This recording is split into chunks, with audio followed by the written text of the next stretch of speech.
Hello guys, ഇന്ന് നമ്മൾ കഥ പറയാൻ പോകുന്നത് കുഞ്ഞിക്കോഴിയുടെയും അമ്മ പൂച്ചയുടെയും.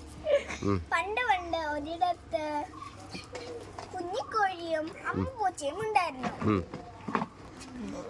കുഞ്ഞിക്കോഴി പറഞ്ഞു, അമ്മ പൂച്ച നമുക്ക് അപ്പം ചുട്ടാലോ.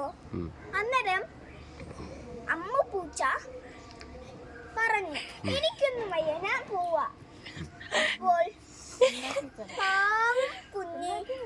കുഞ്ഞിക്കോഴിക്ക് സങ്കടമായി. അങ്ങനെ അവൾ തന്നെ ദോശ ചുടാൻ നോക്കി.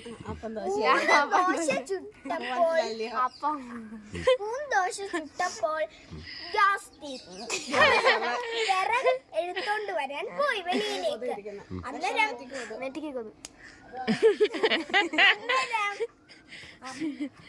അമ്മ പൂച്ച വന്ന് ഒരു ദോശ എടുത്തോണ്ട് പോയി.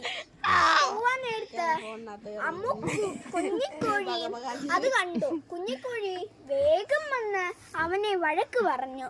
അങ്ങനെ കുഞ്ഞിക്കോഴിയും അമ്മ പൂച്ചയും നല്ല കൂട്ടുകാരായി. ഇതൊക്കെ കാണിച്ചു. ബൈ ഗൈസ്, ഇതാണ് എന്റെ കഥ. അടുത്ത വീഡിയോയിൽ നമ്മൾ പുതിയ കട തുടങ്ങാം.